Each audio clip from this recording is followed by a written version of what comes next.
Bonjour, nous sommes le 26 septembre. Je regarde mon écran pour être certain de la date. Et par contre, je peux vous dire qu'il est à peu près 14 heures parce que je connais bien l'heure. Et alors, je shoot de toute urgence parce que je dois absolument vous montrer la petite Rosette qu'on ne voit pas souvent. Regardez comme elle est mignonne. Oh. Elle est ici en train de manger, mais ça ne va pas durer longtemps parce que... regardez ça, quel beau chat. Oh oui, mais c'est une bonne petite chatte, ça. Oh oui, gentil. Oh oui, mais c'est délicat parce que ne va pas trop loin parce que voici quelqu'un qui n'est pas très satisfait de la présence de Rosette. Donc, méfions-nous. Si vous entendez un petit peu de crépage de chignon, ben, c'est que Oxo se rend compte. Ouh là là, Oxo est fatigué. Bon, bah écoutez, on ne fait pas dehors aujourd'hui pour plusieurs raisons. D'abord, bon, ben voilà. Il s'aventure. Alors, bon, bien entendu, il y a Goliath. Hein. Goliath est présent, tout le monde est présent. Ok, j'espère que vous le voyez bien.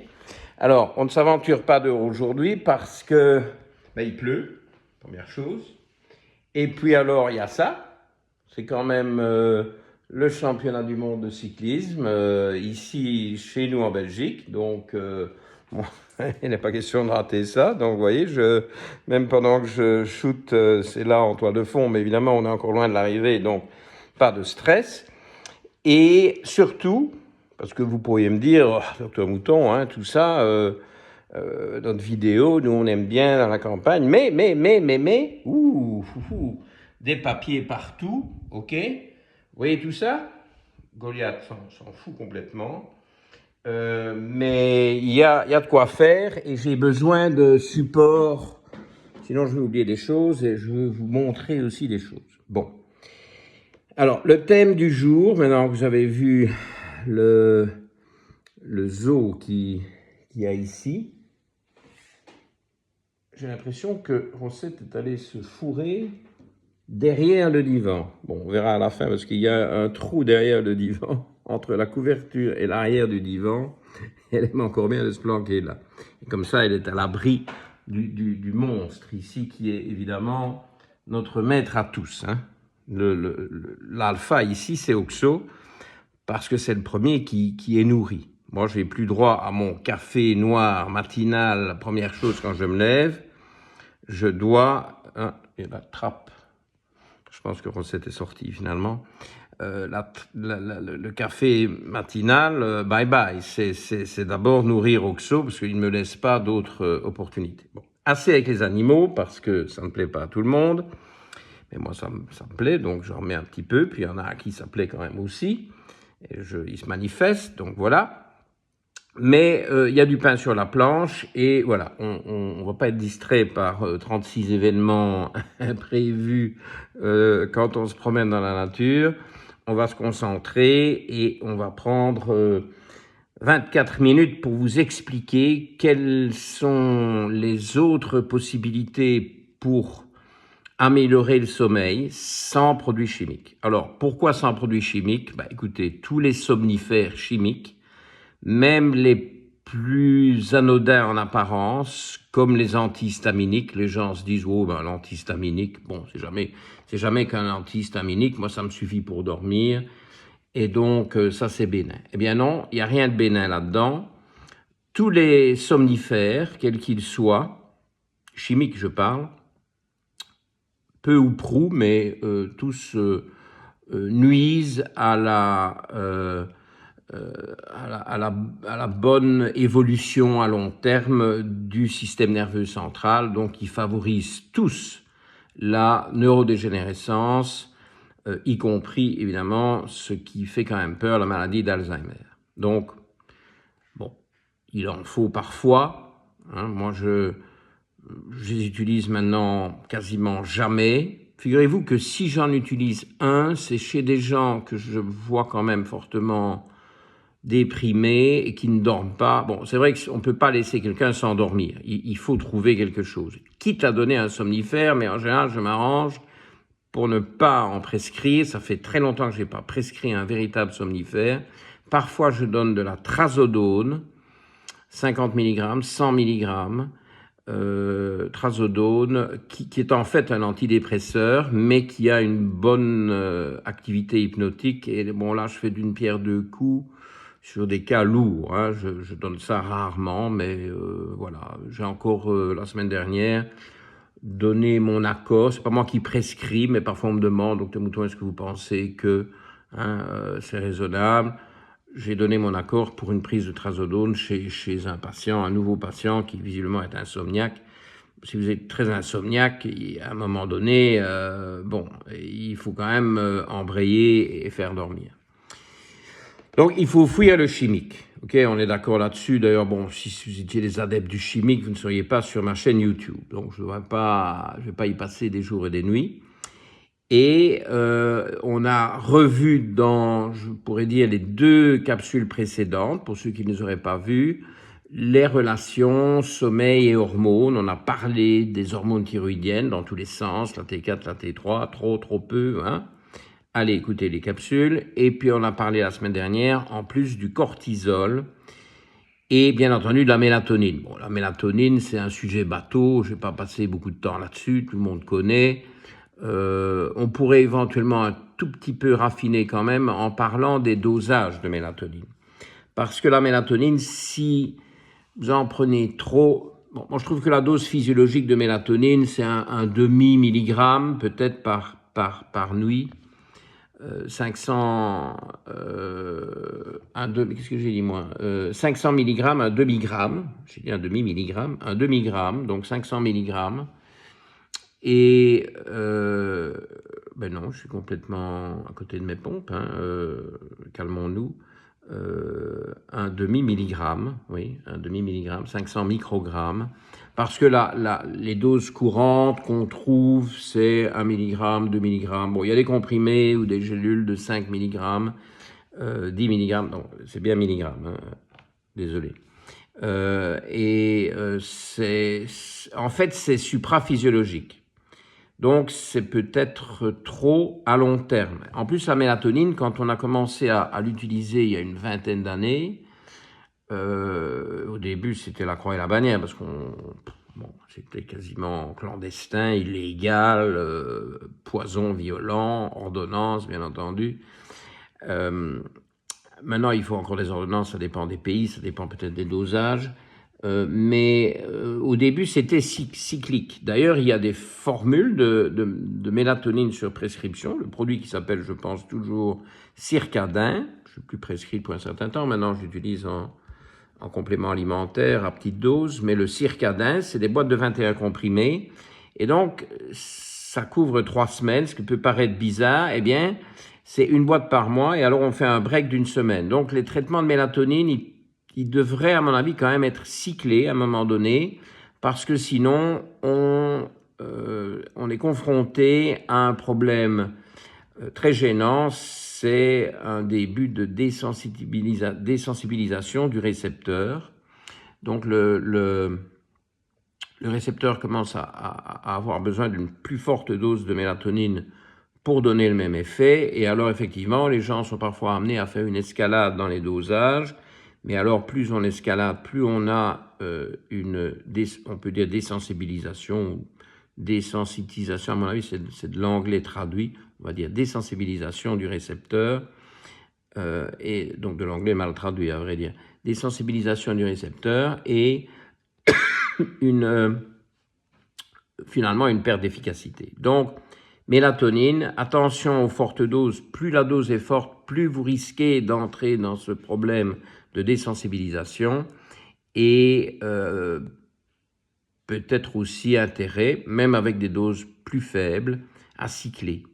Et d'ailleurs, la cyclisation va concerner tous ces produits qui soutiennent la qualité du sommeil, parce qu'ils sont tous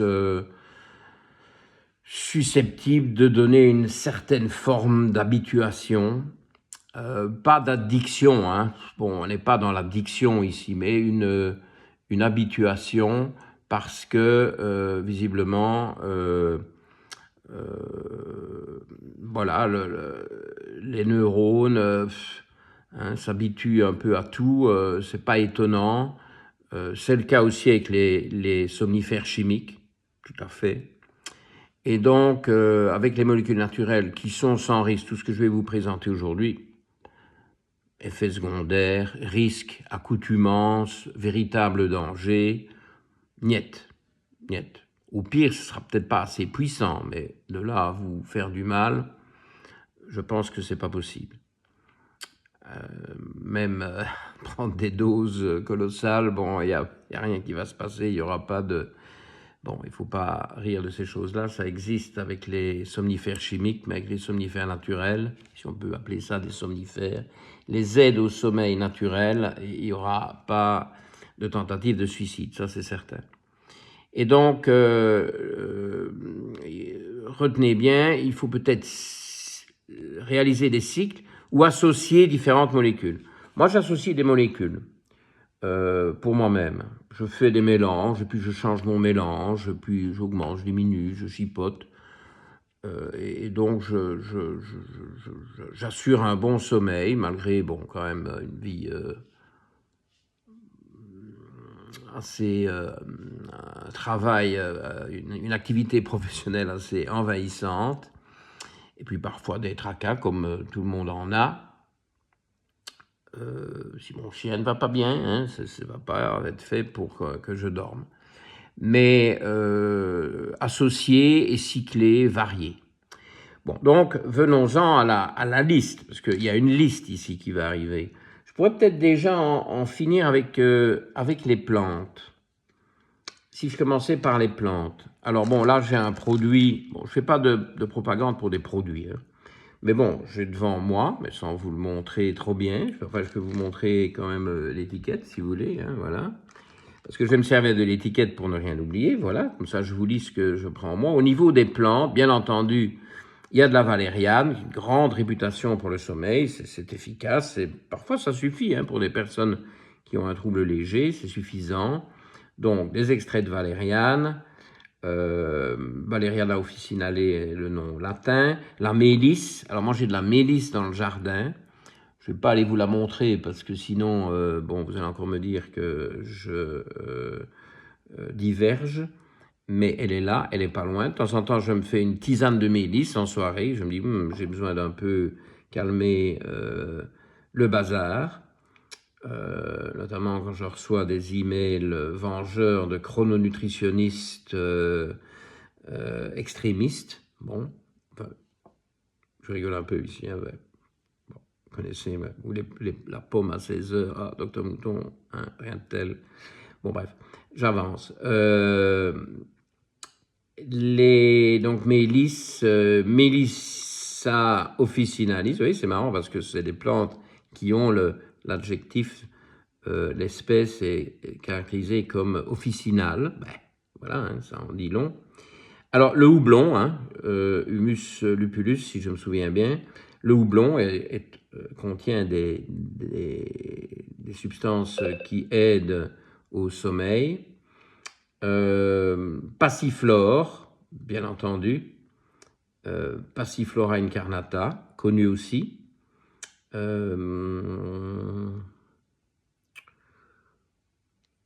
Alors, celle-là, je vais la laisser pour la suite. Oui, l'ashwagandha, au fait. L'ashwagandha qu'on donne parfois en soutien des glandes surrénales, qu'on peut donner aussi en soutien de la conversion T4 en T3. Donc, parfois, on fait d'une pierre deux coups. Il y a des patients qui réagissent bien à l'ashwagandha. J'ai peut-être plus beaucoup utilisé ces temps-ci, mais j'ai des collègues, je crois que notamment le docteur Van Averbeek, Simon, utilise, en est content.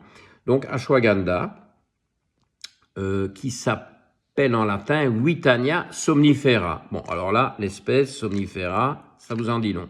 Donc, on peut prendre ça en soirée, au coucher. Souvent, les soutiens surrénaliens sont bienvenus aussi en soirée ou au coucher, parce que c'est pendant la nuit que les hormones surrénaliennes sont produites en majorité. Donc, Oxo, ça c'est Oxo qui appelle mon latin. Oxo, non. Je suis en train d'arracher toutes mes Bon, bref, mes chaises de cuisine. Ça, c'est parce qu'il veut que j'aille le nourrir, mais on se tient à notre capsule. Assez d'animaux pour aujourd'hui. Oxo, non. Voilà. Faut être ferme. Bon, quand même lui qui a le dernier mot, hein, je peux vous dire, mais on peut faire illusion. Et puis alors, bon, évidemment, last but not least, la fameuse camomille. La camomille est un excellent moyen de se préparer au sommeil. Les tisanes de camomille, c'est pas pour rire, ça relaxe, on aime bien, moi j'aime bien. Hein. Et donc, le nom latin est Matricaria recutita. On en trouve ici plein dans la région, donc je veux dire, on pourrait se servir de ce qu'on trouve dans la nature. Bon, il y a pas mal de fleurs de ce type qui se ressemblent, alors bon, il faut peut-être un petit peu de compétences botaniques ou des applications qui sont fiables. Mais bref, rien ne vous empêche d'acheter ça en herboristerie et de vous supplémenter. Et puis alors, je vous dis ici, le principe, c'est que on associe toutes ces plantes, voilà encore une belle option. Alors, j'ai laissé la camomille pour la fin. Pourquoi? Parce qu'en réalité, on peut aller plus loin que la camomille et on peut donner de l'apigénine. De l'apigénine concentrée, 500 mg d'apigénine. Chez moi, ça donne bien. De temps en temps, quand je trouve que mon sommeil commence à se dérégler, je donne de l'apigénine. Alors, ce que je vous montre ici, j'espère que vous voyez bien, c'est la liste que je fournis à mes patients pour activer les sirtuines, et c'est donc une liste de compléments alimentaires d'origine végétale. En général, ce sont des polyphénols, pas tous, mais beaucoup de polyphénols dans cette liste, mais avec en regard les aliments. Okay, donc vous avez les suppléments, les aliments. Bon, l'apigénine, moi j'utilise comme complément alimentaire, très bon antioxydant, puissant, très très intéressant, plein de propriétés, largement publié sur PubMed. Et alors, évidemment, la camomille est un réservoir énorme d'apigénine. Mais on trouvera de l'apigénine dans les choses, à peu près tout ce que j'adore, tout ce que chez moi tourne à obsession, c'est le riz rave, c'est le riz en branche, dans les deux. Et je suis absolument obsédé par ces deux machins-là, persil, thym et origan, et donc camomille. Donc vous voyez, c'est toutes des plantes qui moi, m'attirent beaucoup. Bon, voilà, il y a peut-être une logique. Hein. Bon, maintenant, il n'y a pas que de l'apigénine dans le céleri. Hein. Dans le céleri, il y a beaucoup de très bons antioxydants. Et on en reparlera en temps utile. Mais en tout cas, vive l'apigénine. Et puis, bon, voilà, il y a des gélules de 500 mg d'apigénine. Parfois, j'en prends 2 le soir, 1 g d'apigénine. Eh bien, surtout quand c'est plutôt de la tension nerveuse qu'on a qui risque de rendre le sommeil un peu plus délicat, notamment pour s'endormir, je trouve que l'apigénine marche très bien. Alors, ensuite, on a, toujours dans les plantes, si vous voulez, ben évidemment, je vais passer là-dessus parce que c'est pas un sujet que je maîtrise bien. Il faudrait une formation pour aller plus loin. Évidemment, c'est toute l'approche CBD, hein, donc de tout ce système cannabinoïde, endocannabinoïde, qui est extrêmement complexe dans le corps humain. Et si je maîtrisais le sujet, j'en ferais 6 capsules, mais bon, vous n'aurez pas ça. Mais le fait est que, bon, ben voilà, écoutez, je ne vais pas vous mentir, hein, il y a, voilà, ça c'est du CBD, et voilà, que je prends le soir quand je sens que j'ai vraiment besoin d'un soutien plus puissant que d'habitude. Donc le CBD, je l'utilise, je le prescris, risque, bof, accoutumance, non, parce que c'est pas évidemment la version avec du avec du THC, donc c'est pas... Parfois il y a des traces de THC, ça va, il n'y a rien qui va se passer avec ça. Donc, on a peut-être fait le tour des plantes là, donc on peut avancer et on peut passer à une toute autre catégorie. Ce sont les acides aminés, et notamment un qui est peu connu, mais qui marche pas mal. Vous savez, moi je l'utilise aussi, c'est la glycine, la L-glycine. Bon alors, il faudrait que je fasse une recherche plus approfondie. J'ai des trucs, mais ce n'est pas posté sur mon site internet. Alors, parce que sur mon site internet, j'ai, je ne sais pas si vous savez tout ça, j'ai des centaines de références. Bon, j'en ai actuellement 923. Et notamment, il y a des références sur la mélatonine, si vous voulez aller les voir. Vous voyez, mélatonine, bon, c'est un peu flou, mais je crois que vous devinez mélatonine. J'ai aussi sur la ashwagandha, dont on vient de parler. Peut-être plus dans le sens de soutien endocrinien, mais bon, il y a aussi évidemment les articles sur l'effet calmant en soirée. Et sur la glycine, vous voyez, il n'y a pas la rubrique glycine. Je voudrais bien l'ajouter. Je n'ai pas beaucoup de temps pour continuer tout le temps à ajouter, parce qu'il faut quand même faire ça correctement. Il faut faire une revue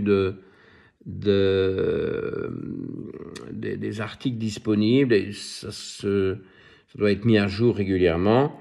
Et pour la glycine, je trouve que ça vaudrait la peine. Il y a des bons articles. Je vais peut-être demander à l'un ou l'autre de mes collègues de m'aider.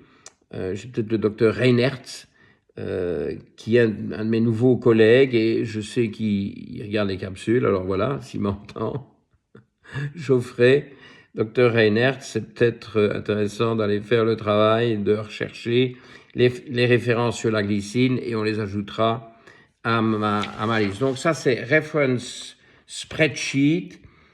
C'est disponible sur mon site internet, téléchargement gratuit, références, aussi bien dans la partie française qu'anglais. Tout est en anglais, évidemment, les références en français. Hein. Bon, autant ne pas rire. Mais voilà, vous avez les articles et vous pouvez tout télécharger. Beaucoup sont en texte intégral, d'autres, vous n'avez que les abstracts, mais je crois qu'il y a beaucoup de full text. Donc la glycine, c'est intéressant. Et autre acide aminé, évidemment, la théanine. Alors la théanine, c'est un gros truc. C'est très bien publié. Là, vous avez les références. C'est absolument atoxique. On peut utiliser ça chez les enfants. J'utilise ça comme calmant. Moi, je prescris plus de benzodiazépine. Donc, j'utilise la théanine comme calmant naturel. C'est très bien. C'est ce qu'il y a dans le thé vert et qu'il n'y a pas dans le thé noir. C'est pour ça que le thé vert est moins excitant que le thé noir, parce que dans le thé vert, il y a l'excitant qui vient des alcaloïdes du thé, mais il y a le côté excitant qui vient des alcaloïdes excitants du thé. Il y en a plusieurs, mais il y a aussi la théanine. Théanine, c'est de là que le nom vient. C'est un acide aminé, bizarrement, qui est abondant dans le thé vert, et c'est pour ça que le thé vert est moins excitant que le thé noir, parce qu'il y a tout et son contraire. C'est assez fascinant, d'ailleurs. Théanine, super bien publié, très sûr, et typiquement, je le conseille en cas de réveil nocturne. Moi, j'ai ça. Je ne l'ai pas ici sur ma table, mais j'en ai dans ma table de nuit. Si je me réveille la nuit, puis je suis un peu dans les vapes, je sais que je vais m'endormir, ok, mais si je suis en train de penser à quelque chose, et notamment à ce que je vais shooter pour ma capsule le lendemain matin, un peu cette nuit-ci, je pense que j'ai pris ma théanine à 3 heures du matin ou quelque chose du genre, ou 4 heures. Je prends la théanine, je prends un bon dosage, je prends 3 gélules de 200 mg, donc je prends 600 mg, olé, il n'y a pas de toxicité, donc vous pouvez en prendre, et pour les gens nerveux, etc., ça vaut la peine aussi. Donc là, on a fait les plantes, assez complet, et les acides aminés. Il y a encore un acide aminé qui nous reste à couvrir, c'est la taurine. Alors, la taurine est un activateur des récepteurs GABA.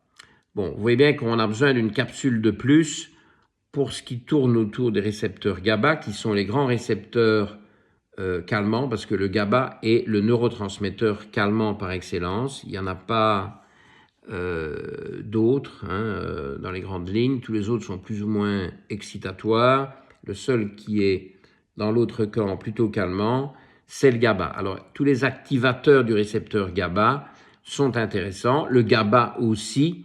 Bon, je vous parlerai de ça dans la prochaine capsule, mais je vous mentionne déjà, j'en reparlerai certainement, puisque cet acide aminé qui est la L-taurine, on l'associe au magnésium. Et il y a différentes manières de l'associer au magnésium. Il y a notamment une nouvelle manière dont je vous parlerai, je vous présenterai la semaine prochaine, avec un article scientifique qui est déjà prêt, surligné, téléchargé, imprimé. Bon, voilà, avec cette nouveauté de taurine et de magnésium. Bon, on a besoin d'une session spéciale donc pour parler du récepteur GABA, mais voilà, la taurine, je l'ai mentionnée aujourd'hui parce qu'elle est dans les acides aminés. Vous voyez qu'il y a pas mal de choses à dire. J'insiste sur le besoin de références scientifiques. Je n'ai pas toujours l'occasion, quand je suis en promenade avec Goliath dans la nature, bon, je ne vais pas vous donner des références scientifiques, mais je vous renvoie, parce que la plupart des références scientifiques, de choses que je vous dis, sont dans les quasi 1000 références qu'il y a sur mon site internet.